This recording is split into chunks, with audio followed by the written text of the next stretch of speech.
YouTube family. Hope everyone is doing well and you're all safe and happy. Today we're going to be doing a whole bunch of work on my Commodore Wagon. This thing's sort of like a bit of a workhorse to me, but it has gotten a bit neglected. As usual, mechanics cars normally get pushed to the side. Des, not so much. I always get stuff done on that. This thing as well, as soon as something goes wrong on it, I sort of tend to sort it out as quickly as I can.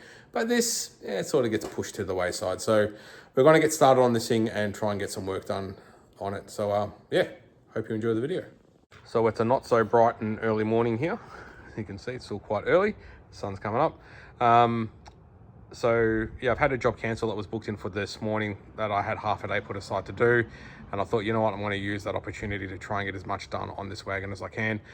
As I said before, there is a bunch of stuff that I need to do to this car as maintenance, as far as just repairs go, and a few things that annoy me as well. So yeah, I want to try and take this time to actually give this thing some love, because it actually does get neglected a fair bit, and I do love the car. So what I've actually done already so far last night is I've gone through and given the thing a bit of a wash and just sort of give it a bit of a clean out. And I've also gone through and cleaned the interior as well. Just turn my light on here. So it's looking as good as it can. So that's that. But yeah, the first thing I'm going to do is address something with the heater. All right, so one of the first things we're going to do is change the vacuum actuator for the heater controls. So this is the heater control knob here, obviously, and it is controlled by a vacuum actuator. So if I start the car, I've just taken the side trim off the center console here so you can see. That's the vacuum actuator just there, and these are very common for failing. They leak internally. So if I turn this around, sort of see it moving. Now I'll turn it back the other way and you can see it's not moving. So there it goes a bit. So what actually happens on these is they work off engine vacuum, and if you're cruising along, it'll just, and these are leaking internally, it'll just default to windscreen. And then if you accelerate up a hill or from a set of lights and you give it more vacuum, it'll go to where you want it to be, and then it'll just default back to windscreen. This one's been stuffed for ages. So yeah, just gonna go through and change it. It's just held on with one screw that goes up in the bottom of the heater box.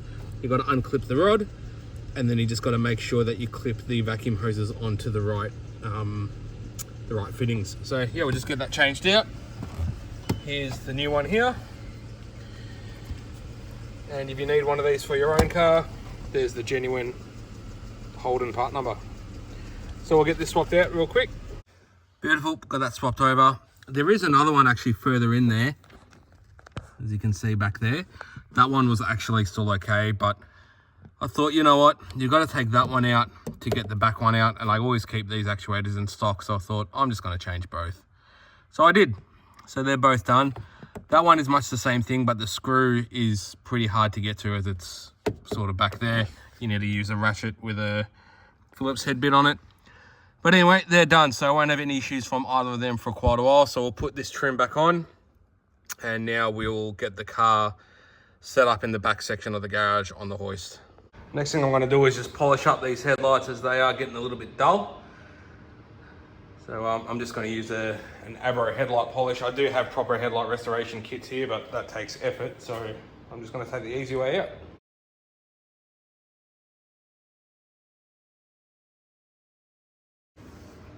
Beautiful, looks brand new.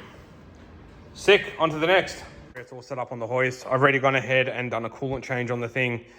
I also changed the power steering oil. I just sucked it out and filled it up with some new stuff. That's just something I sort of do every time I think of it.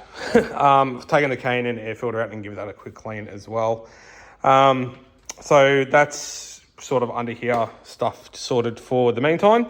We'll just get the thing up in the air and I'll sort of show you what we're going to do from underneath. Starting with the back of the car, what we're going to do is we're going to replace these springs. So these springs are one of the lowest springs that Petters sell, and the car does sit bum down.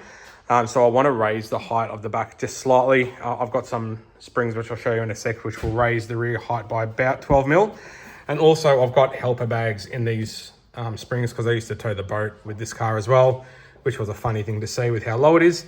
Problem is one of these bags is leaking. I think it's the one on the other side. So we're going to completely delete the airbag system. I've got the valves to fill them up with air up here in the fuel flap. So we'll have to pull the guard liner out to remove the lines and delete these. So all of the lines and everything for the bags will go. We'll swap the springs over, which are pretty easy to do. It's just a matter of undoing the lower shock bolt just down there. And once the shock's off, the springs come out fairly easily. Stock height springs you do need to prime out. But yeah, these being lowered coils will come out fairly easily. And the only other thing we're going to do while underneath the back of the car is change the diff oil. So I've just got some Penrite 85-140 gear oil to do in the rear diff as well. So I'll go through and get Jason going on all of that stuff. And then what I'm going to do is I'm actually going to come under the front of the car and change engine mounts. So I've got these Tech Part engine mounts here.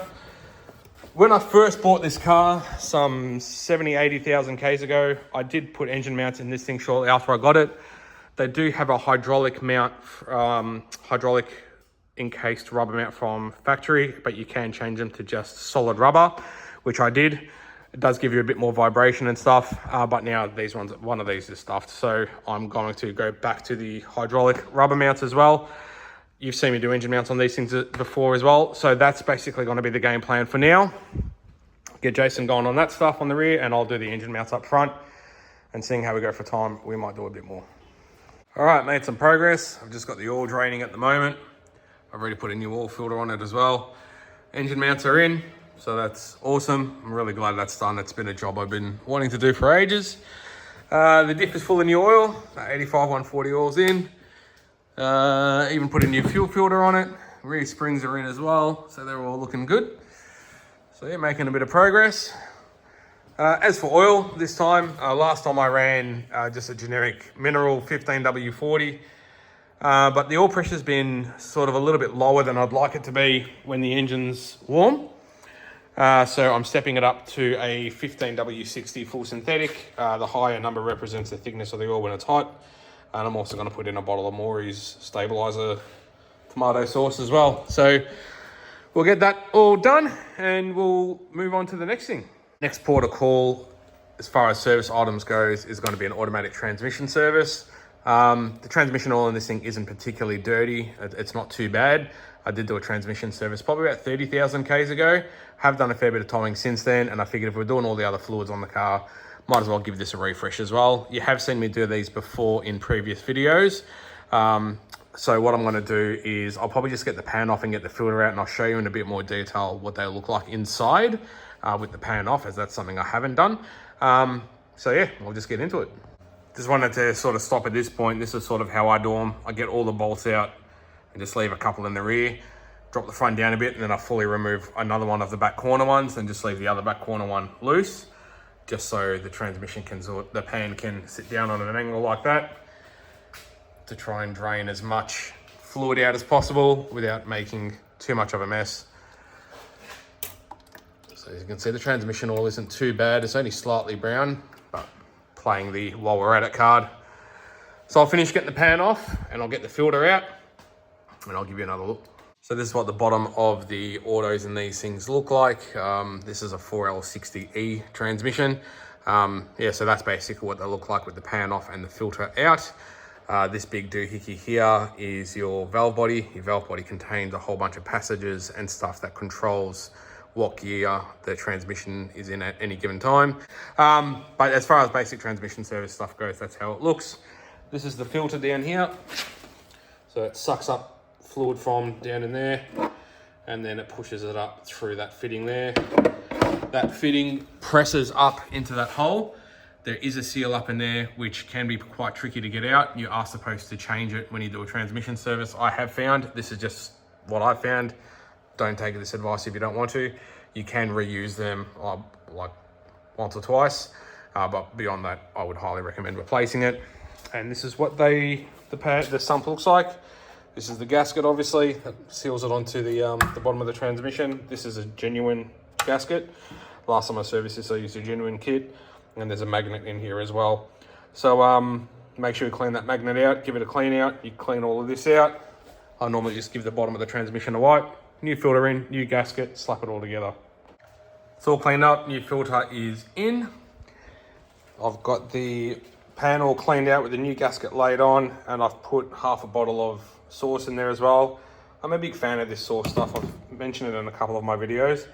And because of how thick it is, it's always easier to pour it into the pan before you bolt it on. It just takes 7 days for that to put half a litre down the dipstick tube. Little hint for these to hold these gaskets in. I don't know if any of you guys have ever had an argument with one of these gaskets. I normally just put like 3 or 4 dots of super glue underneath the gasket to hold it to the pan. It just stops it flopping into the pan when you bolt it up. So anyways, we'll just throw that on, fill it up with fresh fluid, and then we'll get on to the next thing. Alrighty, I've buzzed the front wheels off because the next job we're going to do is some stuff in behind the front wheels, starting with the front sway bar link bushes. As you can see, the front sway bar link bushes have definitely seen better days. Same on both sides. These are actually Petter's heavy duty sway bar links, but they are just running a rubber bush. But I'm going to go through and put the urethane ones in. So I'll just get that swapped over real quick. Right, link bushes are in. Little trick with these too, by the way. Rather than you unbolting the lower mount to slide the link out to get the rubber and stuff off, because you can't get the nut and the rubbers and stuff off because they hit the bottom of the strut. If you just turn the hub side by side, it'll actually drag that link out. So you can actually just sort of slide it out of its mount with the wheel turned. So yeah, a little bit of a trick for you. Which brings me on to my next thing, brakes. So these slotted rotors, at the time I bought them, were go on eBay, sort by cheapest, first buy now type scenario. They're not great. They've been on there for probably 40 or 50,000 Ks, but they are mega warped, and they are already at the point, even after about 40,000 Ks, if I was to machine these, they're going to go undersize. Also going to throw some new pads in it, so I will show you what we're doing brake wise. So as far as brakes go, we're going to use the old tried and tested DBA slotted rotors and the Bendix, just some GCT pads. I am on a bit of a time restraint though, because I do have this thing booked in to get a wheel alignment in about half an hour after we did the rear spring change. It's going to need the alignment checked, so I'm not going to fill too much of this. You've seen me do brake and rotor swaps at least once, so yeah, I'm just going to knock this out quickly and just show you what it looks like when it's done. Sick, all done. That's what it looks like, all finished. Just gave the caliper a wipe down, and I also gave the car a full brake fluid flush as well. So I sucked it out of the reservoir, put fresh stuff in, and bled it through it, all the brakes front and back. And this is what it looks like with the wheel on. So yeah, all good. Just looking forward to no more shaky brakey. All right, we'll get that wheel on. We'll get it down for the alignment. That's going to wrap it up for this episode, guys. Really happy with how everything turned out on this car. We started this car with the sun coming up, and now the sun is going down. Car has been at the alignment shop for the last 4 hours though, just didn't get a chance to go down and pick it up. Really happy with how the rear suspensions turned out too. So basically I was driving around with those low springs with the bags in them. I was driving around with about 15 to 20 PSI in the bags, which is not ideal if you don't have any weight on the back of the car. Makes the rear suspension really hard. The car is now sitting 5 mil higher than it did before, with no bags in it at all. So perfect. Brakes feel great. Car's driving really good. Heater works well. So happy with everything that we've accomplished on the car today. So yeah, really appreciate the support, guys. As you guys know, I love that you guys watch my videos. Please remember to like and subscribe if you want to see more videos, and hit us up on Facebook and Insta as well. And we'll catch you very shortly in the next video. Take care, guys. See ya.